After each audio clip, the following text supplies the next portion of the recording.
Imaginez, vous fuyez la guerre et vous venez d'embarquer sur un paquebot avec 10 000 personnes à son bord. Mais personne ne se doute que cette traversée sera la dernière pour plus de 9 000 d'entre vous. Ce paquebot, c'est le Willem Gustloff. Son naufrage n'est autre que la pire catastrophe maritime qui n'a jamais existé, avec plus de 9 000 victimes. En comparaison, le naufrage du Titanic a fait environ 1500 victimes. Parmi les passagers se trouvait un certain Hans Rittner que nous allons suivre aujourd'hui. C'est un jeune médecin militaire d'une trentaine d'années, présent pour accompagner et soigner les passagers. Mais ce soir-là, sa vie va basculer à jamais. Si vous aimez les histoires vraies comme celle-ci, prenez une seconde pour vous abonner et me laisser un petit commentaire. Et on commence tout de suite.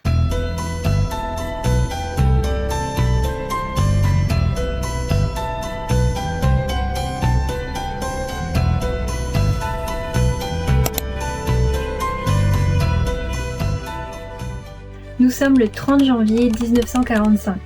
La température est négative et le vent souffle fort. La Prusse orientale est sur le point de tomber aux mains de l'armée rouge. L'opération Hannibal est lancée. Son but, évacuer par la mer un maximum de civils et de soldats qui ont été blessés par la guerre. Des centaines de milliers de civils, principalement des femmes, des enfants et des personnes âgées, espèrent fuir vers l'ouest. Leur destination, Kiel, à plusieurs heures de traversée. Un endroit sûr, loin des bombardements soviétiques. Hans, en tant que médecin de la marine, a passé la nuit à examiner les réfugiés et les soldats blessés qui doivent monter à bord du paquebot. Mais alors, qu'est-ce qui a déclenché cette vague de fuite ? C'est entre autres après un appel fait par le Reich à tous les Allemands à se battre jusqu'à la mort pour combattre l'armée rouge. Cependant, les civils prennent peur.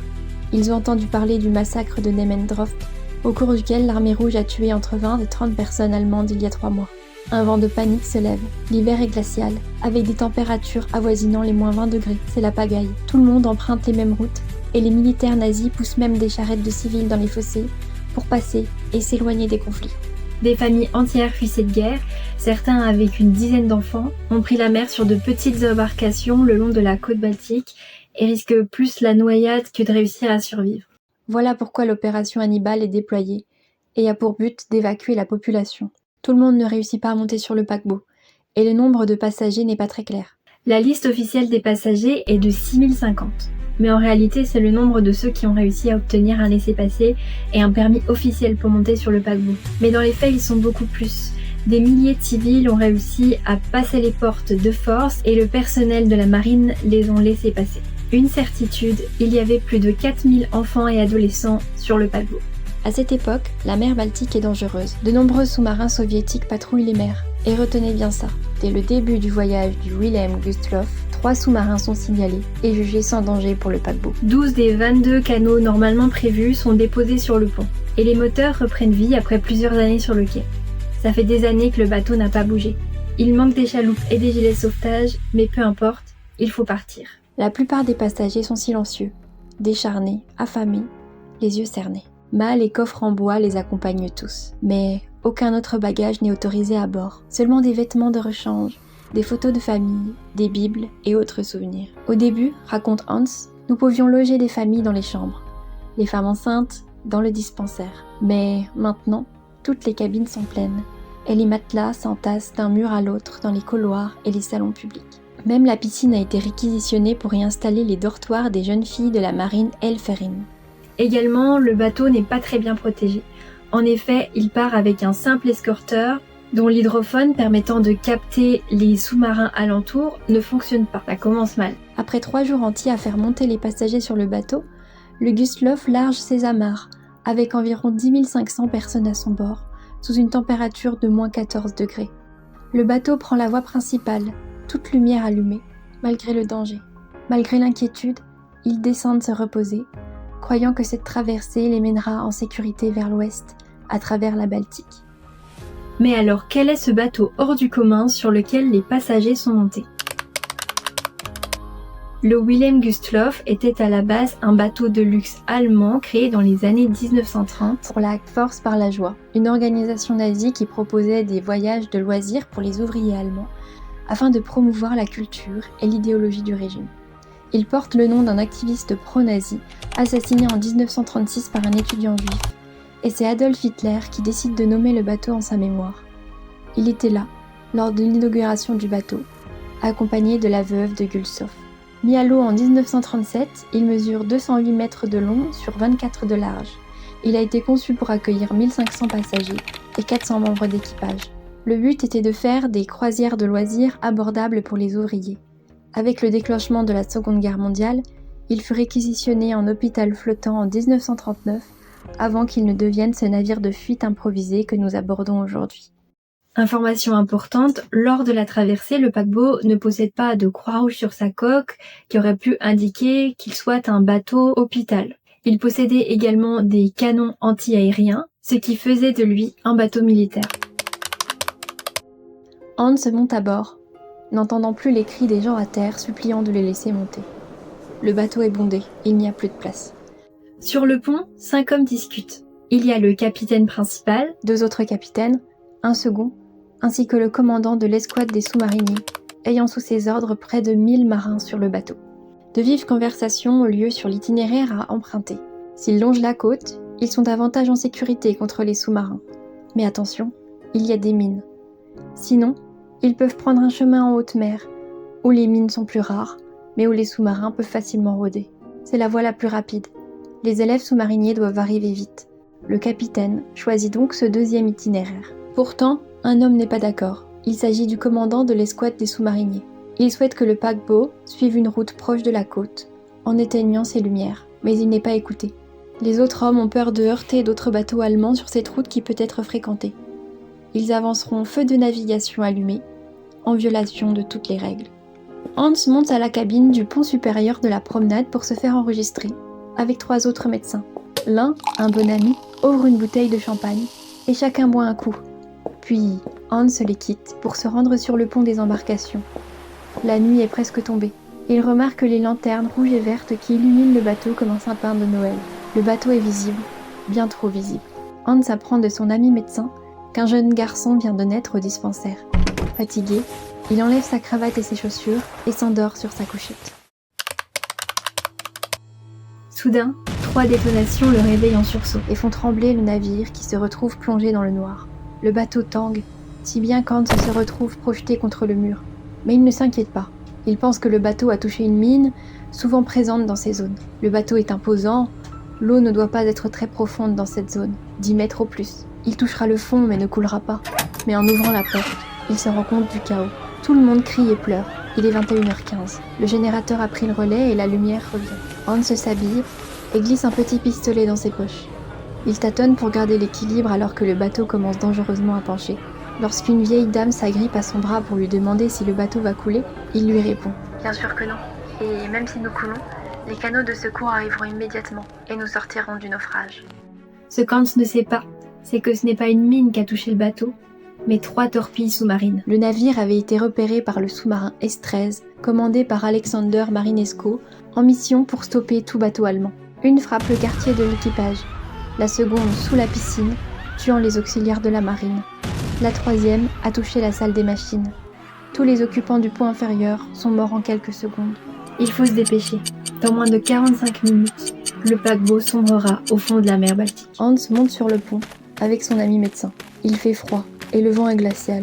Ils tirent des fusées de détresse vers le ciel avec leurs pistolets qui s'envolent dans une pluie d'étincelles. Ils atteignent ensuite la cabine radio, où l'opérateur ne fait qu'envoyer des SOS. Le bateau le plus proche, le Prinz Eugen, ne peut pas se rapprocher. Déjà plein de 1500 réfugiés, il ne peut prendre le risque de se faire bombarder à son tour. De retour sur le pont, Hans regarde, choqué, la progression de l'eau qui ne se trouve plus qu'à 2,5 mètres du bord. Les radeaux, qui avaient été simplement posés, glissent sans aucun moyen de les contrôler. Un canot glisse sur le pont, percutant un groupe de passagers de plein fouet, les emportant dans l'eau glacée. Une annonce est faite à la hâte par un officier de bord. 3 torpilles soviétiques ont percuté le bateau. La quasi-entièreté de l'équipage a été tuée. C'est à cet instant qu'Hans se rend compte de la gravité des faits. Il court dans sa cabine et récupère son kit d'urgence, avec des rations de survie, du chocolat, des articles de toilette et des chaussettes de rechange. Hans se passe devant la porte de certaines cabines et comprend que l'explosion a bloqué les portes. Il entend les passagers hurler à l'intérieur que quelqu'un les aide. Il prend le temps de saisir une hache incendie et parvient à forcer certaines portes. Devant d'autres portes, ce sont des coups de feu qui résonnent. Certains ayant décidé de choisir leur destinée et celle de leur famille, plutôt que de mourir noyés. Certaines mères cherchent leurs enfants. Mais Hans ne sait pas. Les lumières s'éteignent à nouveau et il guide un groupe d'hommes et de femmes avec une lampe de poche vers un espace plus à l'abri sur le pont C. Il soigne rapidement des blessés comme il peut et bricole une attelle à la hâte pour une petite fille aux pieds fracturés. Mais les blessures sont trop nombreuses chez chacun. Il n'aura pas le temps. Il doit avancer. Poussé par la foule en panique, il se retrouve à ramper au sol à cause de l'inclinaison du navire.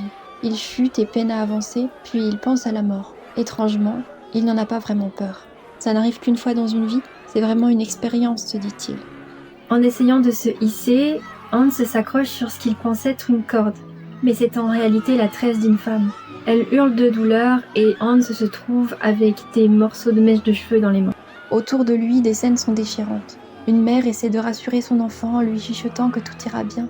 Une autre femme, avec un accent bavarois, prie à voix haute le psaume « Le Seigneur est mon berger ».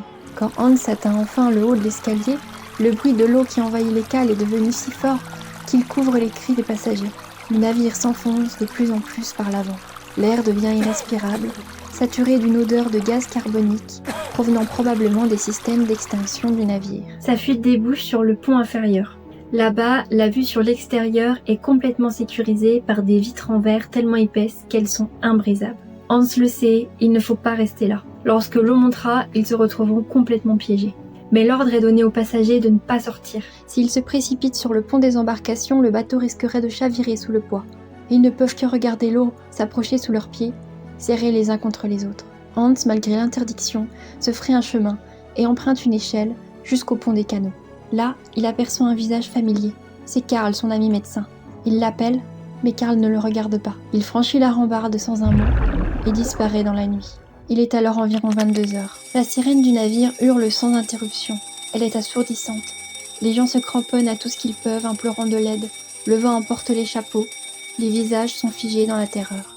Alors que des milliers de passagers luttent pour leur vie, il y en a certains qui ont pris quelques dispositions. Un jeune garçon de 13 ans, Günther, cherche un canot avec d'autres passagers. À l'intérieur de l'un d'eux, le commandant du navire. Pourtant, la règle est claire, les femmes et les enfants d'abord. Mais il est bien là. Hans pense un instant à nager vers la côte, même si elle est à une trentaine de kilomètres. Quand les nuages se dissipent un instant, la lune éclaire les visages terrifiés des passagers. Un vieil homme érudit près de lui murmure à sa compagne « Nous sommes proches de l'éternité, soyons courageux ». Très vite, le navire se cabre violemment.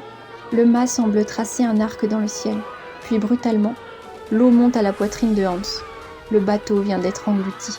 En une seconde, il est projeté dans l'eau glaciale, nageant désespérément au milieu des cris, des grognements et du son strident de la sirène, qui finit par s'arrêter, étouffé dans les flots.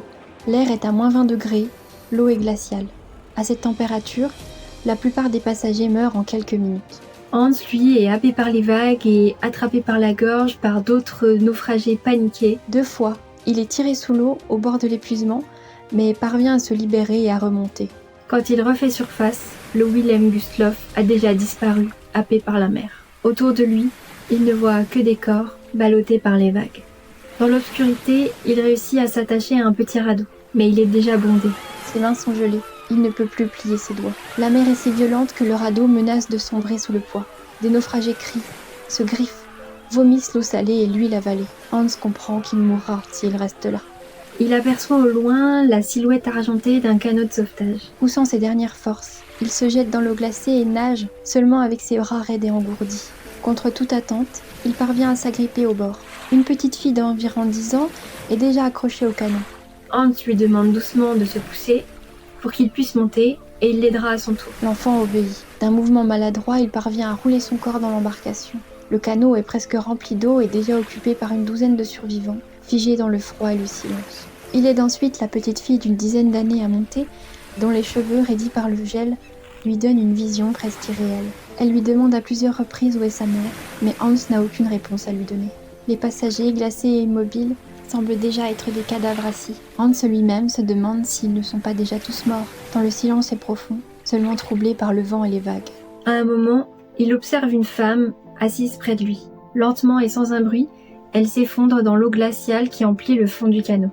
Personne ne réagit, groggy par le froid. Hans réussit à hisser la femme qui s'est effondrée sur un siège, mais il se rend compte qu'elle est déjà morte. Dans la lueur de la lune, il distingue d'autres radeaux et embarcations ballottés par la mer. Ils ne sont pas seuls, même si l'impression de dérive sans fin domine. Le temps passe et paraît durer une éternité. Mais soudain, Des lumières apparaissent au loin. Elles grandissent et se rapprochent. D'abord, Hans craint voir un sous-marin ennemi, mais la silhouette se précise. C'est un destroyer allemand, l'Admiral Hipper, escorté par un torpilleur. Le salut est là. L'espoir renaît. Seulement, le bateau est déjà rempli de 2000 autres réfugiés. Le danger est trop grand et le bateau va décider de faire demi-tour. Le torpilleur reste cependant sur place et recueille des survivants, le capitaine Robert Herring acceptant de prendre ce risque.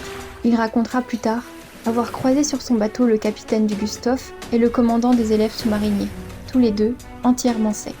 Les 5 capitaines auront tous survécu. Pourtant, dans le canot de Hans, aucune effusion ni cri de joie. Et pour cause, ils sont tous à l'aube de la mort. Tous accueillent le navire avec la même torpeur glaciale qui les a tenus captifs depuis des heures. Un homme tente de grimper à l'échelle de corde descendue du bâtiment, mais son corps trop raide l'empêche d'avancer. Il perd l'équilibre et manque de justesse le radeau en sombrant dans l'eau glaciale. Lorsqu'il s'apprête à monter à bord du destroyer, Hans est presque projeté à la mer. Le navire repart brusquement, sirène hurlante. Le destroyer est aussi la cible de sous-marins. Impossible de revenir chercher des survivants restés derrière. À contre-cœur, le capitaine Robert Herring décide de quitter le lieu du naufrage. Hans est finalement hissé à bord et il retrouve d'autres rescapés. Visage bleu, corps meurtri, mais encore en vie. Tandis que le navire zigzague à toute vitesse pour échapper à l'ennemi, Hans garde ses vêtements trempés, prêt à se jeter de nouveau à la mer si nécessaire. Il tremble encore, englouti par le froid, mais une certitude demeure, il est vivant. Après plusieurs heures, Hans retrouve l'usage de ses doigts, douloureux mais pas gelés. À côté de lui, la petite fille de 10 ans continue de demander où est sa mère. Autour d'eux, certains souffrent de graves engelures, un homme hurle de douleur tandis que le sang revient dans ses jambes. Hans tente de le soulager. À l'aube, il discute avec le médecin à bord qui lui raconte avoir aidé une femme à accoucher d'une petite fille dans la salle des machines. Le médecin remarque aussi que la plupart des rescapés sont jeunes et minces. Il estime que 300 à 600 personnes ont été sauvées par ce navire. Hans en est convaincu. D'autres navires ont dû venir chercher les autres survivants. Le torpilleur approche de Sassnitz, où les naufragés débarquent le matin du 31 janvier 1945. Épuisés et gelés, ils avancent telle une procession funèbre devant les yeux ébahis des habitants. Hans fixe le rivage, s'attendant à voir d'autres paquebots arriver avec d'autres rescapés. Mais aucun ne paraîtra jamais. En réalité, les autres navires n'arriveront qu'à l'aube, accueillis sur le lieu du naufrage par le silence de la mort. Des corps flottent, et les canots sont encore remplis de femmes et d'enfants, mais plus personne ne répond. Dans un de ces canots, un marinier monte inspecter. À l'arrière, une couverture en laine est raide de glace. Il a la curiosité de la soulever et découvre un bambin d'1 an. L'enfant, après 7 heures sous un froid glacial, est encore en vie. Il n'a aucun moyen de savoir à qui cet enfant appartient. Il en fera son fils. Les survivants, terriblement marqués par l'événement et la perte de leurs proches, semblent incapables de pleurer. En fin de journée, des trains au siège en bois sont amenés pour évacuer les rescapés. Mais beaucoup semblent hésiter à quitter le rivage, incapables de quitter l'eau et le lieu du naufrage. Le matin suivant, Hans constate que le bilan des survivants est désormais confirmé. Environ 800 personnes ont survécu, sur les plus de 10 000 personnes qui étaient à bord. Hans reste sur place après le sauvetage, tout comme la petite fille qui était à bord avec lui. Elle le reconnaît en tant que médecin et n'arrête pas de lui demander où est sa mère. Mais il ne sait pas à quoi lui répondre. Seules les rafales glaciales du vent peuvent répondre à son désespoir. Alors j'ai envie de vous demander, aviez-vous déjà entendu parler de cette tragédie ? Le naufrage du Gustave, c'est plus de 9000 morts. Pourtant, contrairement au Titanic, il reste largement méconnu. Alors, plusieurs raisons expliquent ce silence. D'abord, le contexte historique. En janvier 1945, l'Allemagne nazie est en train de perdre la guerre. Le Wilhelm Gustloff transportait majoritairement des civils, mais aussi des militaires et des membres de la marine du Reich. Raconter cette tragédie revenait à évoquer la souffrance allemande, un sujet tabou dans l'immédiat après-guerre, car les alliés de l'Europe se concentraient avant tout sur les crimes nazis et la mémoire des victimes de la Shoah. Ensuite, le torpilleur était un sous-marin soviétique. En pleine guerre froide, les autorités n'avaient aucun intérêt à mettre en avant une tragédie qui pouvait ternir l'image de la libération par l'URSS. Mais ce qu'on peut se dire également, c'est que, à l'époque, pour les nazis, reconnaître la catastrophe venait à admettre une défaite. Après la guerre, les Allemands eux-mêmes ont souvent choisi de taire cet épisode, comme beaucoup d'événements liés à la fuite et aux souffrances de la population civile, par culpabilité peut-être et par volonté de tourner la page. La Seconde Guerre mondiale a généré tant d'horreurs que le naufrage du Gustave est resté en marge. Face à ces drames, Il paraissait presque secondaire aux yeux de l'histoire officielle. En somme, cette catastrophe, comme plusieurs autres, est restée dans l'ombre, coincée entre la mémoire des crimes nazis et le silence de la guerre froide. C'est seulement grâce à des survivants, comme Hans, et à des historiens, qu'elle retrouve aujourd'hui une place dans la mémoire collective. Et c'est aussi pour ce devoir de mémoire que j'avais envie de vous parler de ça aujourd'hui. Sachez finalement qu'en Pologne, il existe un musée perpétuant le souvenir de cette catastrophe. Merci d'avoir regardé cette vidéo jusqu'au bout. Si vous avez aimé, n'hésitez pas à liker et à vous abonner. Et on se retrouve pour une prochaine vidéo. Bye!